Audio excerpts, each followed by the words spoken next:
మన ఏర్పరచబడిన దేవుని యొక్క శరీరము ఆయన రక్తంలో చేయడానికి ముందుగా మరి మనం ఒక మాటను చదువుకుంటూ వచ్చాం.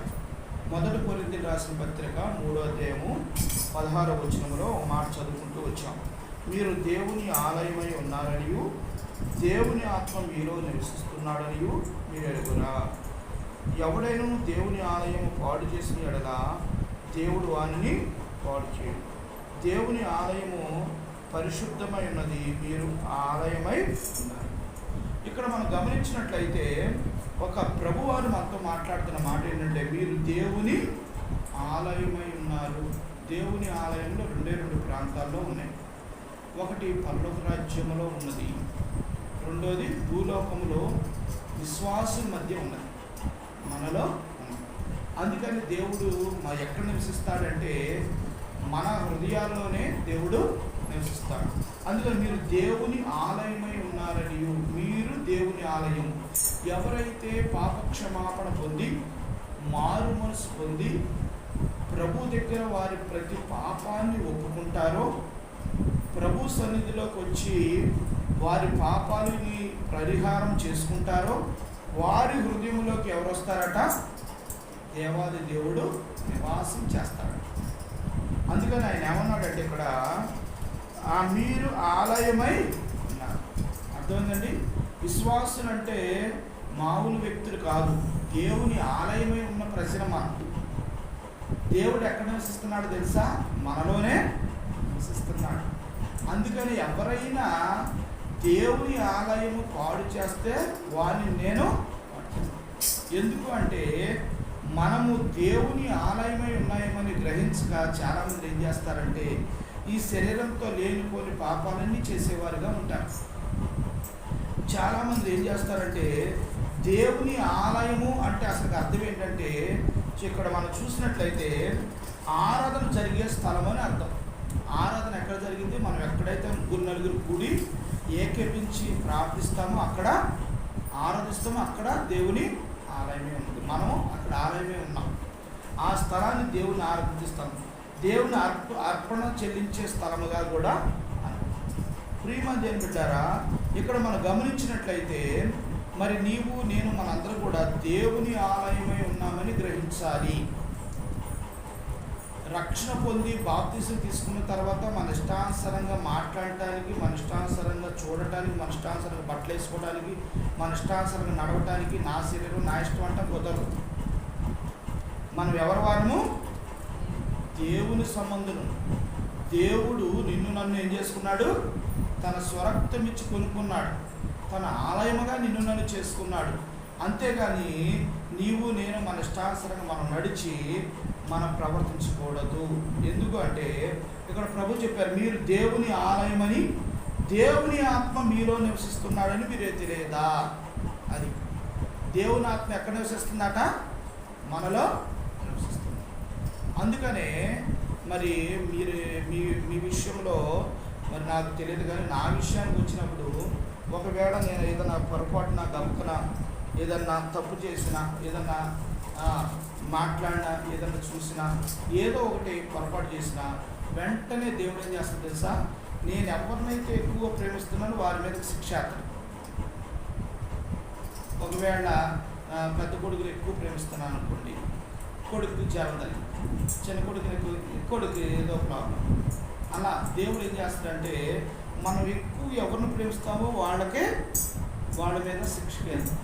అందుకనే ప్రియమైన పెట్టారా, ఈ రోజున నీవు నేను మనందరం కూడా దేవుని ఆలయమే ఉన్నామని మర్చిపోమాకండి. మన ఇష్టానుసరంగా మన నోటితో, మన ఒంటితో, మన చూపులతో, మన తలంపులతో ఏది పడితే చేయకూడదు. దేవునికి ఇష్టమైన పనులే మనం చేయాలి. అందుకని ఇక్కడ ప్రభు వారు అంటున్నారు కదా, దేవుని ఆత్మ మీలో నివసిస్తున్నాడని మీకు తెలియదా? చాలామందికి తెలియక దేవుని కూడా ప్రక్కన పెట్టేసి మన ఇష్టానుసరమైన పనులు చేస్తూ ఉంటాం. ఎప్పుడు కూడా మనం అలా చేయకూడదండి. దేవుని ఆత్మ దుఃఖపడుతూ ఉంటుంది. దేవునికి వ్యతిరేకంగా మనం ఏం చేసినా దేవుని ఆత్మ దుఃఖపడుతూ ఉంటుంది. అసలు దేవుడు మనలోకి ఎలా వస్తుందంటే, రోమీయులకు రాసిన పత్రిక చూద్దాం మాట. రోమీయులకు రాసిన పత్రిక 12వ అధ్యాయం చూద్దాం. ఒక మాట చూస్తే మనకు అర్థమైంది. 1:1-2 వచ్చిన చదువు. 12 అధ్యాయము 1-2 వచ్చిన.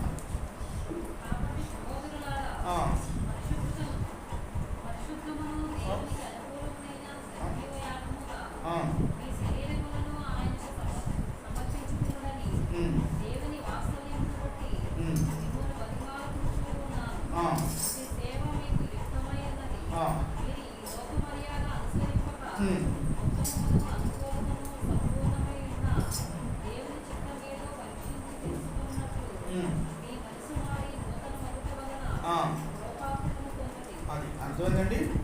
ఇక్కడ నీవు నేను దేవుని ఆలయమే ఉన్న మనము ఎలా ఉండాలి, ఎలా నడవాలి ప్రభు చెప్తున్నాడు. కాబట్టి సహోదరులారా, పరిశుద్ధమును దేవునికి అనుకూలమైన సజీవ యాగముగా మీ శరీరములను ఆయనకు సమర్పించుకున్నాడని దేవుని వాక్యం బట్టి మిమ్మల్ని ప్రతిమాడుచున్న. సజీవ యాగముగా అంటే పూర్తిగా మన శరీరాన్ని ఎవరికి సమర్పించుకోవాలి? దేవునికి. ప్రభువా, నేను ఉన్నంతకాలం నా శరీరంలో ప్రతి భాగం నీ కొరకు పనిచేసినట్లుగా, నీ కొరకే ఉంది అన్నట్లుగా నన్ను వాడుకోండి ప్రభా, మీ పని చేయడానికి నన్ను వాడుకోండి ప్రభా అనేటట్లుగా ఉండాలి. ఇక్కడ చూడండి, అందుకని ఇక్కడ ప్రభు దేవుని వాక్యం బట్టి మిమ్మల్ని బ్రతిమాలుచున్నాను. ఇట్టి సేవ దేవునికి యుక్తమై ఉన్నది. ఇలాంటి సేవ ఎవరైతే చేస్తారో దేవుడికి ఎంతో ఇష్టమన్నమాట. అప్పుడు దేవుడు పెంచుకుంటాడు. అంతేగాని దేవుడికి ఇష్టంగా ఉంటూ దేవుడికి దూరంగా ఉంటూ ఏదో ఆదివారము ఏదో కూడికలకు వస్తే అలా కాదండి. దేవుడు సజీవ యాగం అంటే, సజీవం అంటే బ్రతికుండగానే మరి యాగం ఎట్ చేస్తారండి?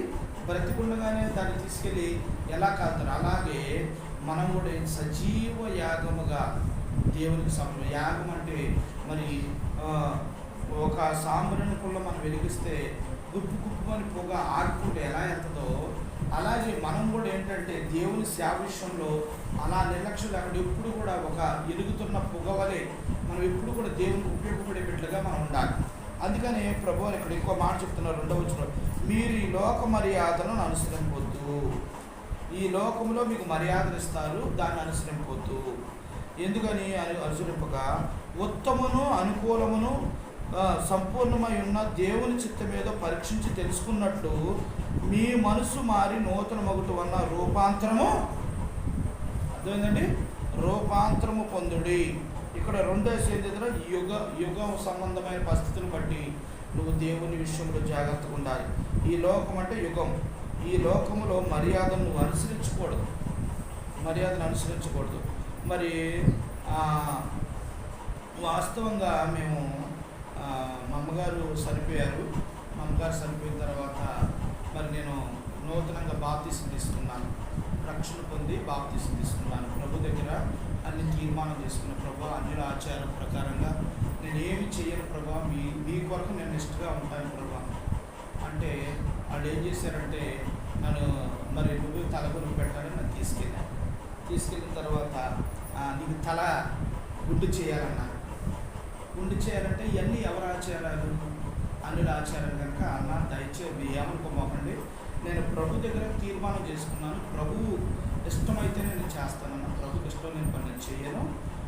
మరి మామూలుగా ఇంకా ఏదైనా మామూలుగా చేస్తాను కానీ అలా చేయవద్దు అన్న అంటే వాడు నన్ను అర్థం చేసుకున్నాను. అంతే యేసు ప్రభువుని అనుకున్నాడు కదా, మరి ఆయన్ని ఇబ్బంది పెట్టమాకండి అన్నారు. ఎందుకు అంటే నా తల్లిని నేను ప్రేమించే విధానం తల్లికి తెలుసు, దేవునికి తెలుసు, మనుషులకు తెలియాల్సిన అవసరం లేదు. ప్రియమంది ఏంటంటారా, అప్పుడు నేనేమి మా వాళ్ళందరూ కూడా గుండు కొట్టించుకున్నాను, నేను మాత్రము ప్రభు కొరకు అలా నిలబడి ఉన్నాను. అందరూ అన్నారు అది ఆ చిన్నోడు అంట, నా పేరు స్వామి అంటారు. ఆ స్వామి తల గుండు కొట్టించుకోలేదు, చూసి వాళ్ళ అమ్మ కోసం అది దాన్ని అయినా సరే ఎందుకోసం కొట్టించుకోలేదు అంటే యేసు ప్రభు నమ్ముకున్నాడు అంటే యేసు ప్రభు పేరు వచ్చింది అక్కడ. ఎందుకంటే మనం ఏం చేయాలంటే చిన్న పని చేయాలి. మీరు ఈ లోక మర్యాదను అనుసరింపకూడదు. లోకంలో నీకు మర్యాద ఇస్తారు, లోక అవసరంలో నీకు చెప్తూ ఉంటారు, నువ్వు ఇట్లా అనుసరించకూడదు. ఎందుకు అంటే చూడండి, అనుసరింప ఉత్తమను అనుకూలము పరిపూర్ణమై ఉన్న దేవుని చిత్తమేదో పరీక్షించి తెలుసుకున్నట్లు మీ మనసు మారి నూతన మగుట వల్ల రూపాంతరం పొందాలి. మనం ప్రత్యేకంగా జీవించాలి. అప్పుడే దేవుడు ఎంత ఇష్టపడతాడు. ప్రియమంది ఏమంటారా, మరి సుధాకర్ అన్న వాళ్ళ అమ్మగారు చనిపోయారు. అన్న ఆదివారం, ఇదే ఆదివారం జరుగుతున్న పరిచయం, మేము అందరం కూర్చొని వింటున్నాం. అన్నకు తుమ్మిడిలో ఫోన్ వచ్చింది, బ్రదరు మరి అమ్మ రాత్రి మరి ఇలాగా పొద్దున్నే ఇలా చనిపోయిందని. అట్లానా, దేవుని చిత్తమైంది కదా అనేసి ఆరాధన వర్తమానం చెప్పాడు, బల వర్తమానం చెప్పాడు, బళ్ళు ఇచ్చాడు. అన్నీ అయిపోయిన తర్వాత అప్పుడు మేము అందరం కలిసి అక్కడికి వెళ్ళాం. అర్థమైందా? దేవుని పనిని ఆపలేదు. దేవుని పని ఆపని ఏం చేసాం, దేవుని పని మొత్తం అయిపోయిన తర్వాత అక్కడికి వెళ్ళిన తర్వాత అప్పుడు బర్రెల కార్యక్రమం స్టార్ట్ చేసాం. ప్రియమంది దేని బిడ్డారా, ప్రతి విషయంలో కూడా మనం ఏం చేయాలి, దేవుని సజీవ యాగముగా మన శరీరాన్ని ఏం చేయాలి, సమర్పించుకోవాలి. నువ్వు ప్రత్యేకమైన జీవితం నీకు ఎక్కడ కనపడింది? ఎలాంటి పరిస్థితుల్లోనే, ఎలాంటి సమయాల్లోనే నిన్ను ప్రత్యేకంగా గుర్తిస్తారు. నువ్వు యేసు ప్రభువు నమ్ముకున్న వాటే నీకు అందరూ నిన్ను ఎలా గుర్తిస్తారు? అందరిలో నువ్వు కలిసిపోతే నీకు గుర్తింపు రాదు. ఆ బ్రదర్ మనలాగే ఉంటాడు, మనలాగే చేస్తాడు, అన్నీ మనలాగే, ఏముందిరా దేవుడు అందరి దేవుళ్ళో ఏదో ఒక దేవుడు అని ఉంటాడు. అలా కాదు, ఒక ప్రత్యేకమైన జీవితం నీవు నేను కలిగిన వారిగా ఉండాలి. ప్రియమంది దేని బిడ్డారా, ఓసారి జ్యోతి నేనని రాజీ పడదు, కానీ జ్యోతి అసలు రాజీ పడదు. కొబ్బరికాయ కొట్టుకున్నాను ఏది వెళ్ళే దారిలో నేను అసలు ప్రతిదీ ఆటంకమే. జ్యోతి వద్దంటే వద్దని గొడవ పెట్టుకుని ఏం చేసింది, వద్దు ప్రభు ఒప్పుకోడు, తిడతాడు, అందరూ విచిత్రాన్ని చెప్తున్నారు. నిజంగా ప్రియమంది ఏం పెట్టారు, నిజంగా దేవునికి ఇష్టం లేని పని చేయాలంటే ఒళ్ళు వనకటం, గుండెలు దడదడ కొట్టడం, అమ్మో నా దేవుడికి వ్యతిరేకంగా నేను పాపం చేస్తున్నానేమో, నేను తప్పు చేస్తున్నానేమో భయపడటం, ఇవన్నీ కూడా మేము చూస్తూ వచ్చాం, మేము అనుభవిస్తూ వచ్చాం. ప్రియమంది ఏం పెట్టారా, మరి మొన్న నైట్ మా పిల్లి గారు సరిపోతే అర్ధరాత్రి నేను ఎందుకు వెళ్ళానో తెలుసా? అర్ధరాత్రి అయింది, మేము వెళ్ళాం 8 అయింది. అక్కడికి చీకట్లో వెళ్ళాం బండి మీద, చాలా దూర ప్రాంతం, 150 కిలోమీటర్లు వెళ్ళి చూసి ప్రార్థన చేసి మరి ఆ సమాధి కార్యక్రమం అంతా చూసుకొని అన్నీ వచ్చాం. మరి రేపు కార్యక్రమం మాట్లాడాలి, ఇక్కడ ఏమీ లేదు. ప్రియమంది ఏమిట్లారా, నిజంగా ప్రతి విషయంలో ఆడేంటంటే ప్రభుని నమ్ముకోలేదు, సరైన ప్రభులో లేరాడు. వాళ్ళ పిల్లలు ఒకళ్ళిద్దరు నమ్ముకున్నారంటే అందరూ కూడా అన్నీ లేదు. ప్రియమంది ఏం బిడ్డారా, నిజంగా నేను చెప్పేది ఏంటంటే సజీవ యాగంగా మన శరీరాన్ని మనం ఏం చేయాలి, దేవునికి సమర్పించుకోవాలని ప్రభు పేట మీకు మనం చేస్తున్నాం. తర్వాత అంశం చూద్దాం, చూడండి. ఎబ్రీలు రాసిన పత్రిక 13వ అధ్యాయము 15-16 వచ్చినారు.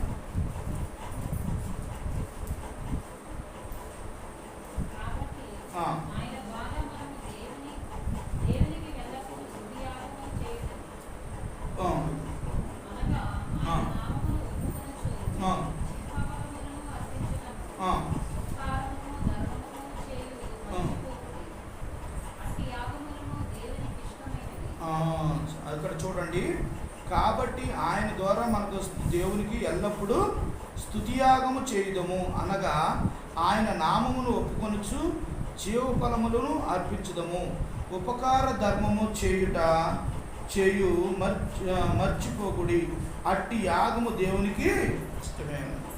అసలు దేవుని మనం పరిచర్య చేసినప్పుడు, మన ఇంటికాడ మీటింగ్ పెట్టుకున్నప్పుడు ఎవరిని పిలవాలో తెలుసా? మన పాస్టర్ గారిని, అబ్రహాం అనే, నెహెమ్యా డేవిడ్ అన్న కాదు, లేనోళ్ళు, పేదోళ్ళు, అంగహీనులు, భర్త లేని వారు, విధవరాళ్ళు, లేని స్థితిలో ఉన్నవారు ఆయన పిలవాలి భోజనానికి. మాకు పెట్టడం వల్ల ఏమీ ఉపయోగం లేదు, మాకు ఇవ్వటం వల్ల కూడా ఉపయోగం లేదు.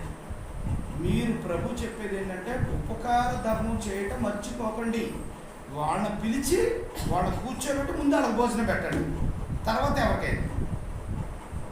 అసలు దేవునికి ఇష్టమైన సేవ ఏంటంటే అది. మనం ఏం చేస్తామంటే మన చుట్టాలని, మన బంధువులు, స్నేహితులు వస్తాం, ఎవరైనా రోడ్డు మీదకి వచ్చి నిలబడినా, ఎవరన్నా వచ్చి భోజనం కోసం ఉంచునే ఎలా ఏం లేదు భోజనం ఏర్పాటు తర్వాత అంటాం. అలా చేయకూడదు. వాళ్ళని కూర్చోబెట్టి ముందు వాళ్ళకి భోజనం పెట్టాలి, వాళ్ళ తర్వాత అప్పుడు దేవుడు దాని విషయంలో సంతోషపడతాడు.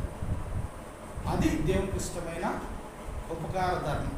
చాలామంది ఏం చేస్తారంటే ఉపకార ధర్మాలు చేయటం మర్చిపోయేవారిగా ఉంటారు. మర్చిపోయి ఒకరినొకరు సన్మానించుకోవటం, ఒకరినొకరు ప్రేమించుకోవటం, పెట్టిన వాళ్ళకి పెట్టడం, వచ్చిన వాళ్ళకి ఇవ్వటం అలా అస్సలు చేయకూడదండి. నేను దయతో దేవుని వాక్యంలో ఉన్న మర్మాలు మీకు తెలియపరుస్తున్నాను. మనము ఎవరమైనా సరే ఏదన్నా మీటింగ్ పెట్టుకున్నా సరే బయట పేదలను పిలవండి. అంగహీనులు, నీకు పెట్టలేని వాళ్ళు మళ్ళీ పిలువు. నీకు తిరిగి పెట్టేవాళ్ళు కాదు, నీకు పెట్టలేకుండా ఉంటారు చూసావు, వాళ్ళని పిలువు.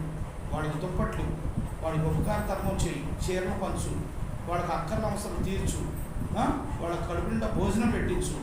అది నిజమైన ఉపకార ధర్మాలు. అప్పుడు దేవుడు దాన్ని చూసి ఏం చేస్తాడంటే, నిజంగా దేవుడు నా బిడ్డలు నా పని చేస్తున్నారు అనుకుంటాడు. నిజంగా అలా కాకుండా దేవుడు కూడా మరి మన్న కాకుండా ఉండవాళ్ళనే ప్రభు కోరుకున్నట్టయితే మనం ఆయన దగ్గరికి వచ్చేవాళ్ళమా? ఫస్ట్ దేవుడు మన దగ్గరికి వచ్చాడు, మన్నే ప్రేమించాడు. ఏమని తెలిపెట్టారు?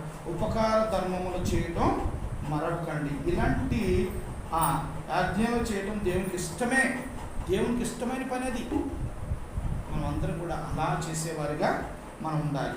తర్వాత మూడో సందర్భం, 2 పేతురు రాసిన పత్రిక, పేతురు రాసిన మొదటి పత్రిక 2వ అధ్యాయం చూద్దాం. చూడండి, 2వ అధ్యాయము 5వ వచనం.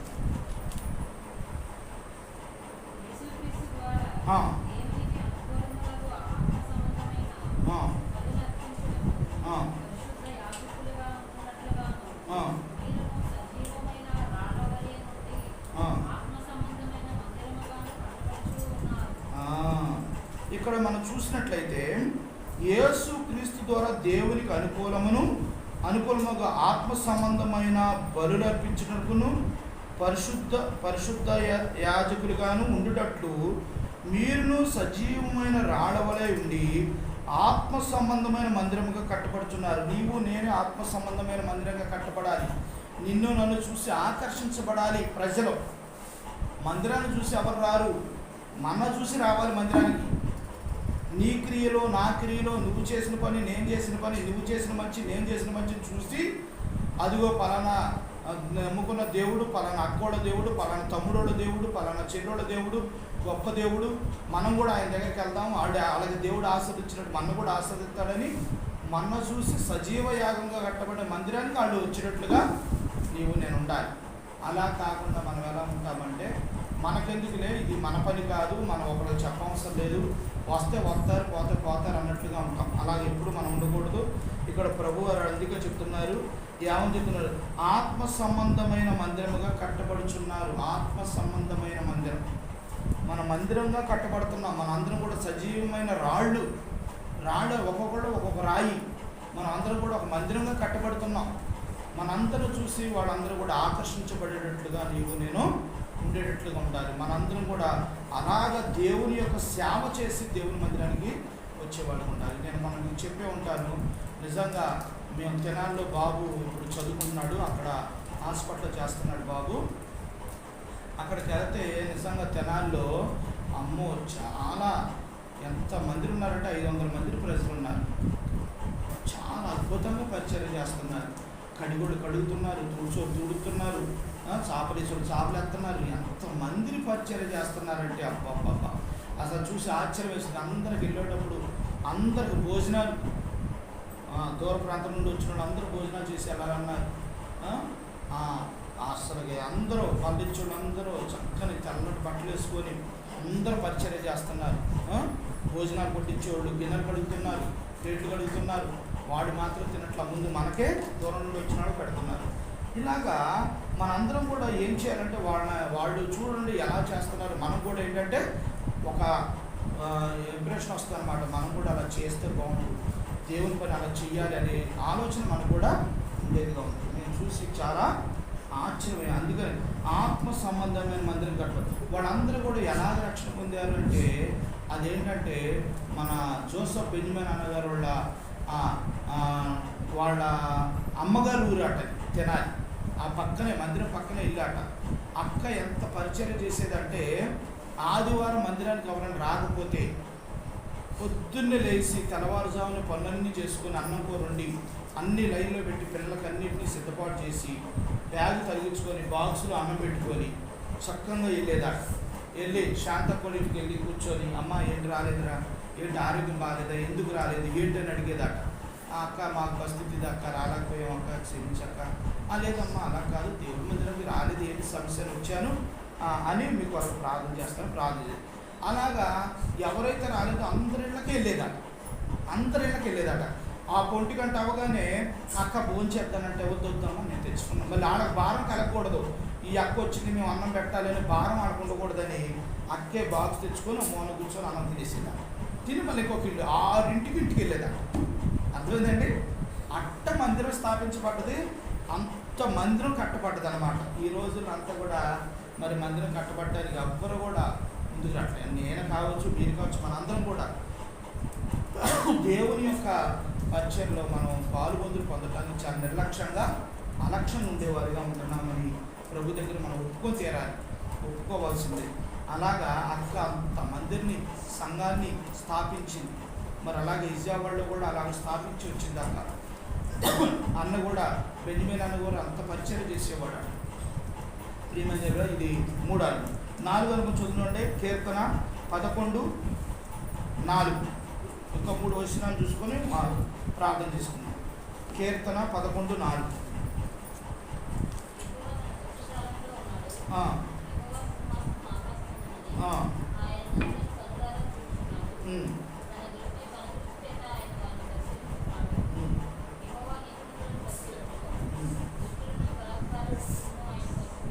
చాలా యెహోవా తన పరిశుద్ధాలయంలో ఉన్నాడు. ఆ యెహోవా సింహాసనం ఆకాశమందు ఉన్నది. ఆయన నరులను కనులారా చూచున్నాడు. తన కనుదృష్టి చేత ఆయన వారిని పరిశీలన చేస్తున్నాడు. దేవుని యొక్క సృష్టి ద్వారా ఆయన నిన్ను నన్ను ఏం చేస్తున్నాడు, పరిశీలన చేస్తే.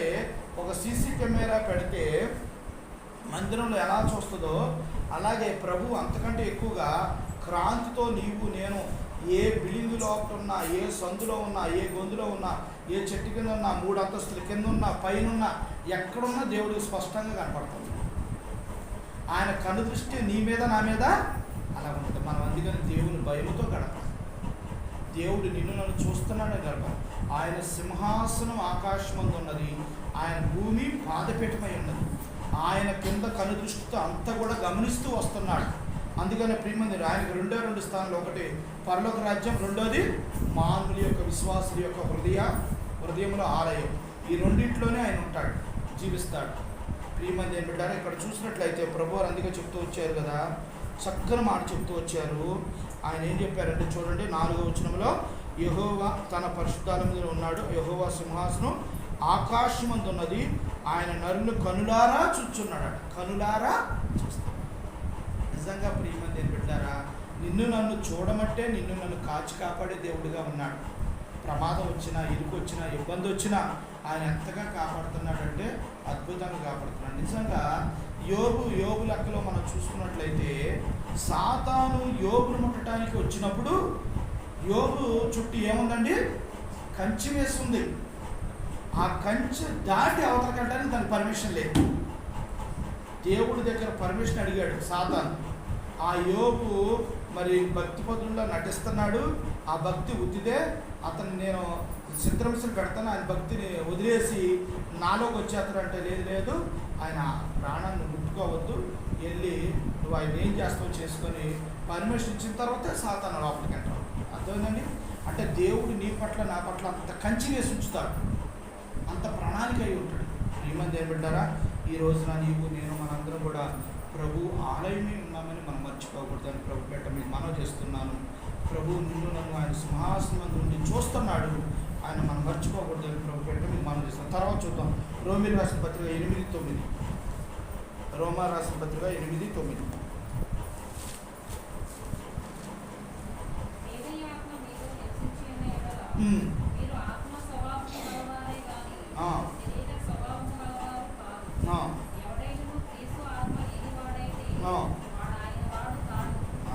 చూసారా, ఇక్కడ 9, దేవుని ఆత్మ మీలో నివసిస్తున్న ఎడల మీరు ఆత్మ సంబంధము గలవారే కానీ శరీర సంబంధం గలవారు కాదు.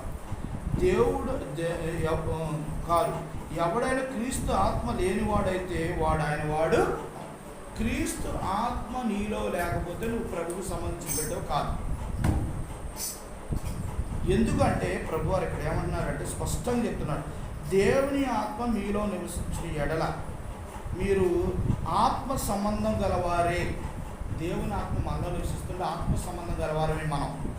ఒకవేళ శరీర స్వభావం గలవారము కారు. ఎవడైనా క్రీస్తు ఆత్మ లేనివాడైతే ఆయన ఇష్టానుసారం నడుతాడు కనుక ఆయనలో దేవుడు ఉండనే ఉన్నాడు. ప్రియమంది ఏంటారా, ఈ రోజున నీవు నేను మనందరం కూడా ఒకసారి పరిశీలన చేసుకోవాలి. దేవుని ఆత్మ మీలో నివసిస్తున్న అట్లా మీరు ఆత్మ సంబంధమైన గలవారే కానీ శరీర స్వభావం గలవారు కాదు. మరి ఈ రోజున నువ్వు ఆత్మ సంబంధం కలిగిన బిడ్డగా ఉన్నావా, శరీర సంబంధం బిడ్డగా ఉన్నావా? నీకే ప్రభు వదిలేస్తున్నాడు. అందుకే ప్రభు దగ్గర నువ్వే క్షమాపణ చెప్పాలి. అందుకని ప్రభు దగ్గర మరి గోచాడే వారిగా ఉండాలి. ప్రభా, నిజంగా నేను కొన్నిసార్లు శరీర సంబంధిగా ప్రవర్తించాను, క్షమించి ప్రభా.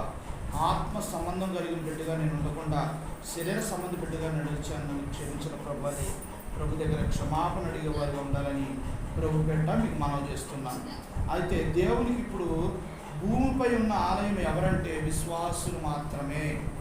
విశ్వాసుల్లోనే దేవుడు నివసిస్తున్నాడు, మనుషులు ఎవరిలోనే ఉండడు.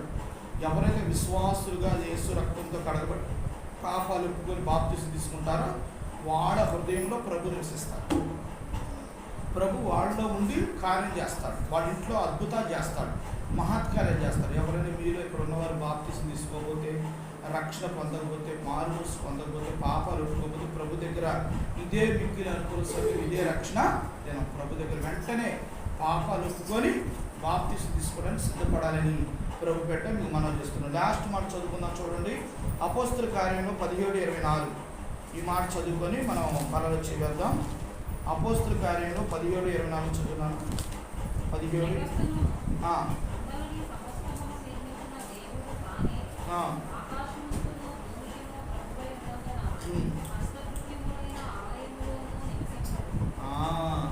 ఈ మాటను నీవు నేను బాగా జ్ఞాపకం చేసుకోవాలి.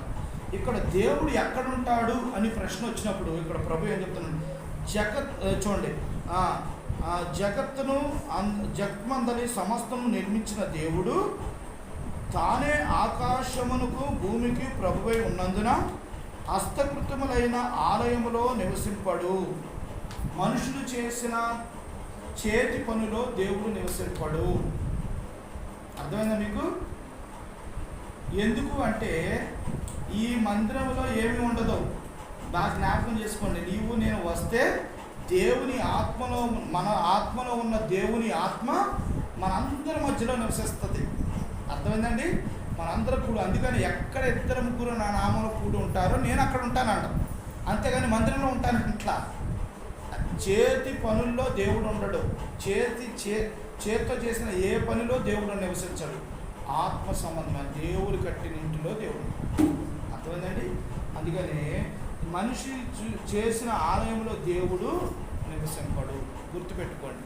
అంతేగాని చాలామంది ఏం చేస్తారంటే ఇక్కడ చర్చి కాదు, ఫలానా చర్చిలో అక్కడ దేవుడు ఉంటాట అంటారు. అలా కాదు. నీలోనే దేవుడు ఉన్న సంగతిని మర్చిపోతావు. ఎక్కడ ఉండడు, నీలోనే ఉంటాడు. నువ్వు అడిగితే దేవుడు నీతో మాట్లాడతాడు. నువ్వు యథార్థాన్ని ఉండకుండా అక్కడికి వెళ్ళి ఇక్కడికి అక్కడికి అంత ప్రయోజనం లేదు. ప్రభు నీలో ఉంటాడు, నాలో ఉంటాడు. మనం ఎవరు అడిగితే వాళ్ళకి దేవుడు సమాధానం చెప్తాడు. ఆయన అడిగింది ఇస్తాడు, మనం అడగం. ఆయన దగ్గర వెళ్దాం, ఇంకొకరి మీద ఆధారపడతాం. ఏ పాస్టర్ గారి మీద కూడా ఆధారపడవసరం, నా మీద కూడా ఆధారపడవసరం, ఎవరి మీద ఆధారపడవసరం. నువ్వే యథార్థంగా మోకరించి ఉపవాసం ఉండి ప్రార్థన చేయి. నీ కుటుంబం కోసం, నీ పిల్లల కొరకు, నీ బంధువుల కొరకు, నీకు అవసరత కొరకు ఉపవాసం ఉండి ప్రార్థన చేయి. ఒక పూట దేవుడు నీ కార్యం చేయడం అప్పుడు చెప్పు, ఖచ్చితంగా చేస్తాడు. మనం దేవుడిని అడగకపోవడం వల్ల మనకి కార్యం జరగట్లా. దేవుడు ఎక్కడ ఉండడండి? నీలోనే ఉన్నాడు, నాలోనే ఉన్నాడు, మనందరిలో ఉన్నాడు. మనం ఎక్కడ కూడి ఉంటే అక్కడే దేవుని ఆత్మ ఉండదు. అంతేగాని దేవుని ఆత్మ చేతితో చేసిన గుళ్ళల్లో ఆ మందిరంలో ఉండడండి. మనలో ఉంటాడు. మనం ఇక్కడికి వస్తే దేవుడి ఆత్మ ఇక్కడికి వస్తుంది. అది ఈ మంది ఏం పెట్టారా ఒకసారి పరిశీలన చేసుకోవాలని ప్రభు పెట్టని మనం చేస్తున్నాను. అందుకని మొదటి వచ్చిన మనం చదువుకుంటూ వచ్చాం కదా. ఒకటి ఏంటంటే, మీరు దేవుని ఆలయమని, దేవుని ఆత్మ మీలో నివసిస్తున్నాడని మీకు తెలియదా అంటే, దేవుని ఆలయం అంటే ఆరాధన జరిగే స్థలము, దేవునికి అర్పణలో అర్పించే స్థలము అని అర్థం.